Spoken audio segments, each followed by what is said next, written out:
고난주간 둘째 날 화요일 새벽입니다. 하나님께서 오늘도 말씀 앞에 서 있는 우리에게 큰 은혜와 사랑과 또 하늘의 평강을 더하여 주실 줄 믿습니다.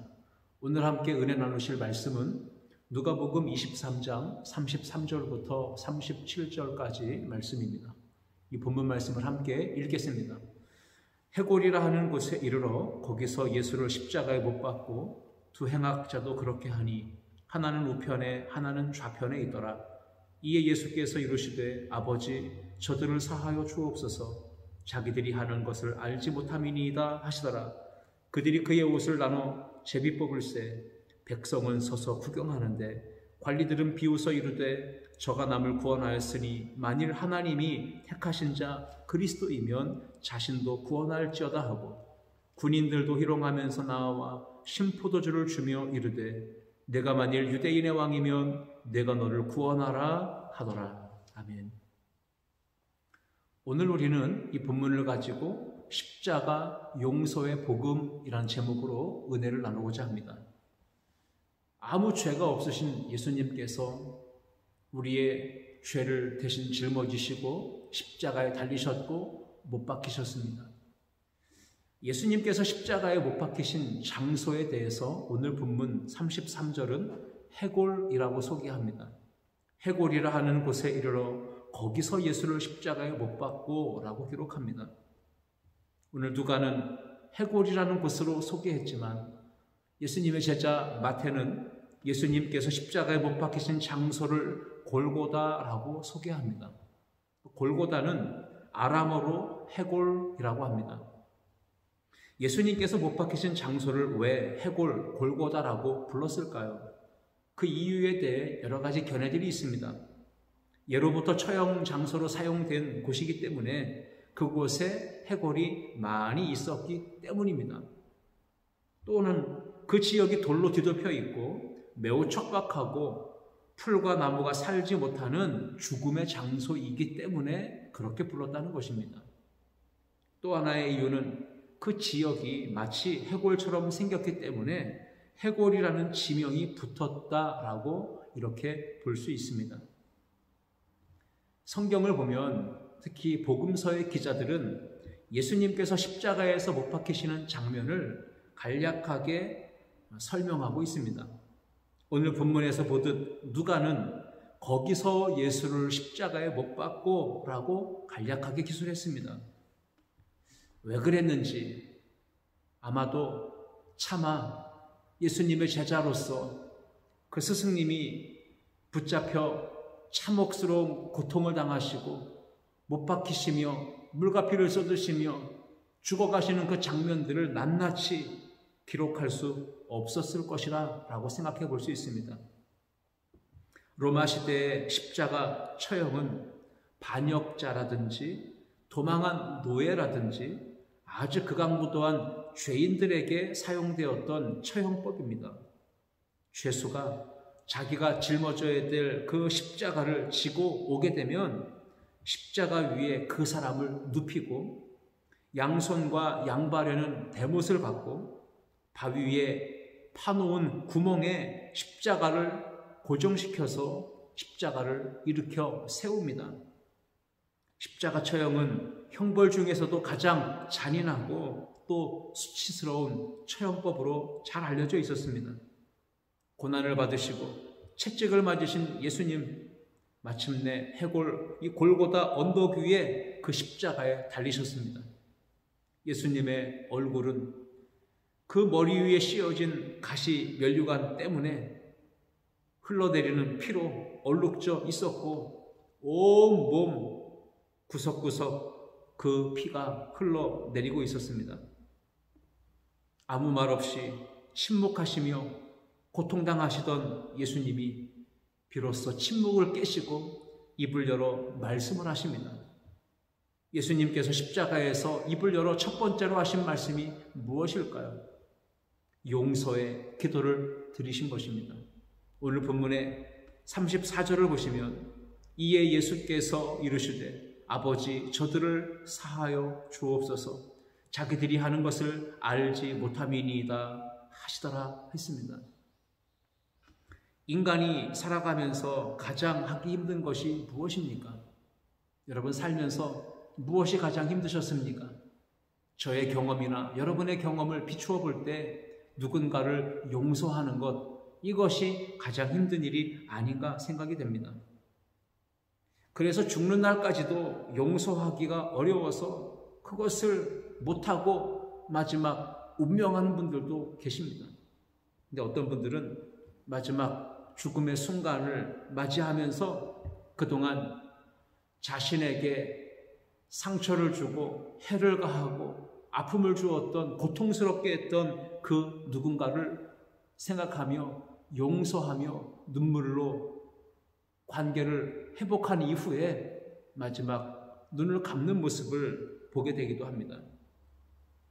그래서 마지막이 되면 사람들은 그동안 하기 힘들었던 용서의 손을 내밀고 서로를 용서하고 화해한 속에서 마지막 죽음을 맞이하게 되는 것을 보게 되죠. 그만큼 누군가를 용서하고 화해한다는 것은 쉽지 않다는 것입니다. 참으로 용서하기는 어렵다는 것이죠. 그런데 예수님은 십자가에 달리셔서 가장 첫 번째로 입을 열어 하신 말씀이 용서하는 기도를 드리신 것입니다. 예수님은 도무지 용서할 수 없는 상황 속에 도무지 용서할 수 없는 사람들을 용서하셨습니다. 사람들이 언젠간 누군가를 용서합니다. 기회가 되면 어떤 상황에 이르게 되면 하기 힘들었던 용서를 하게 되는데 그 시간이나 그 장소를 보게 되면 이런 경우들이 있습니다. 어떤 큰 일을 겪고 나서 충격에 빠지고 상심에 빠지고 아픔에 빠져 있다가 어느 정도 시간이 지나면 마음의 분노가 사그라집니다. 누그러집니다. 그리고 마음에 올라오던 모든 그 악한 생각들이 다 잠잠해질 때, 그리고 눈에 상대방의 변화된 모습이 조금씩 보여지기 시작할 때, 그때 마음이 동하고 움직여 용서하고자 하는 마음이 조금씩 생겨나게 되는 겁니다. 그리고 힘들지만 손을 내밀게 되고 화해하는 일을 경험하게 됩니다. 그런데 우리 예수님의 모습은 어떠합니까? 용서할 수 없는 가장 고통스러운 상황입니다. 용서할 수 없는 그 사람들이 지금 눈앞에 있습니다. 그런데 예수님은 그들을 용서하는 기도를 드리셨습니다. 뼈가 으깨어지고 목은 마르고 하나님 아버지로부터는 철저하게 외면당하시고 버림받으시는 그 아픔과 고통 속에 예수님은 용서하는 기도를 드리신 것입니다. 그런데 저와 여러분들의 모습은 어떻습니까? 어느 정도의 시간이 지났을 때, 그리고 그 아픔을 주었던 상처의 시간들이 좀 지나가고 잊혀질만 하면 또 그 사람이 어느 정도 변화되었다라고 하는 모습을 보이게 되면 상대방이 먼저 손을 내밀거나 고개를 숙이고 잘못했다고 인정하며 들어온다면 그러한 상황과 조건을 보면서 우리는 마지못해 용서를 하게 되는 경우를 보게 됩니다. 예수님께서 자신을 십자가에 못 박고 그렇게 고통을 주었던 사람들을 용서하셨던 이유는 무엇일까요? 오늘 본문의 말씀은 그것을 이렇게 소개합니다. 그들은 자기 자신들이 하는 일이 어떤 일인지를 알지 못했기 때문에 예수님은 그들을 향하여 용서의 기도를 드리셨다고 합니다. 그 사람들은 자신들이 하고 있는 일, 예수님을 조롱하고 모욕하고 채찍으로 내리치며 침을 뱉고 십자가의 못을 받고 이 죽이는 일이 얼마나 악하고 얼마나 불의한 죄가 되는지, 그리고 장차 그 일들이 어떠한 결과를 불러오게 될는지 전혀 알지 못했다는 겁니다. 그들은 영적인 소경이 되어 눈이 어두워져서 매우 어리석고 무지했기에 죄 없으신 예수님, 흠이 없고 티가 없으신 예수님을 향해 조롱하며 모욕하며 멸시하며 채찍을 내리치며 고통을 가중시키며 십자가에 못 박아 죽였던 것입니다. 오늘 저와 여러분들의 마음에 상처를 주고 아픔을 주고 마음의 감정을 상하게 하고 화나게 하고 마음에 쓴뿌리와 상한 감정을 일으키는 사람들, 여러분 엄밀히 생각해 보면 그 사람들도 자기 자신들이 하는 일에 대해서 이 일이 어떤 결과를 초래하게 될 것인지 전혀 알지 못하고 있기 때문에 그러한 일들을 자행한다라고 볼 수 있습니다. 누군가를 미워하고 조롱하고 정죄하고 판단하고 상처를 주는 그 일이 얼마나 악한 일인지, 얼마나 하나님 앞에 죄가 되는 것이고 그 일들에 대한 결과, 하나님 앞에 우리가 심판받고 진노를 당하게 될 수도 있다고 하는 사실을 모르기 때문에 그런 일들을 서슴없이 자행하고 있는 것입니다. 여러분, 그래서 그리스도인에게 있어서 승리는 무엇입니까? 용서하는 것입니다. 그리스도의 사랑으로, 이 십자가 사랑의 복음의 능력으로 용서하는 것입니다. 용서는 사람을 변화시키죠. 죄인을 의인으로 만들고 원수는 친구로 변화시킵니다. 예수님께서 주기도문을 가르쳐 주실 때 이렇게 말씀하셨습니다. 누가복음 11장 4절에 우리가 우리에게 죄 지은 모든 사람을 용서하오니 우리의 죄도 사하여 주옵시고 우리를 시험에 들게 하지 마시옵소서라고 가르쳐 주셨습니다. 오늘 본문의 34절에서도 예수님은 말씀하십니다. 아버지, 저들을 사하여 주옵소서, 자기들이 하는 것을 알지 못함이니이다 말씀하셨습니다.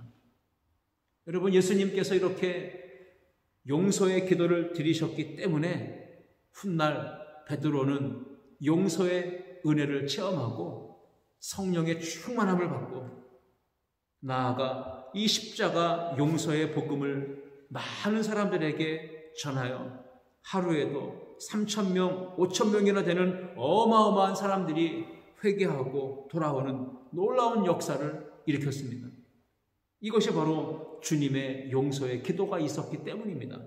그로 인하여 사랑의 열매가 맺히고 성령의 열매가 맺히고 복음의 역사가 나타나게 된 것입니다. 오늘 고난주간을 맞이하고 이 둘째 날에 주님께서 말씀을 통해 우리에게 주시는 영적인 교훈과 메시지는 다름 아닌 주의 사랑으로 용서라는 것입니다. 십자가 용서의 복음으로 세상을 덮어주라는 것입니다. 언제 용서할 수 없는 상황에 누구를, 어떤 사람을 절대로 용서할 수 없을 것 같은 사람들을 향하여 용서하라고 말씀하고 계십니다. 누가복음 23장 34절 말씀에 이에 예수께서 용서의 기도를 드리셨고 그 뒤에 이뤄진 일들은 무엇입니까?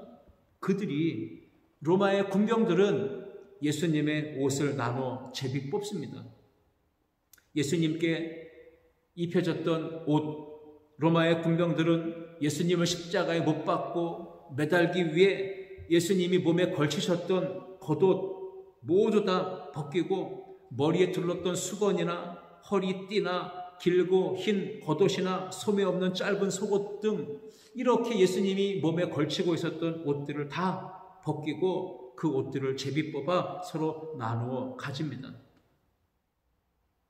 여러분, 로마 군병들이 제비 뽑아 예수님의 옷을 나누어 가진 이 사건, 이 행동들은 구약 성경의 성취입니다. 구약에 예언된 말씀의 이루어짐입니다.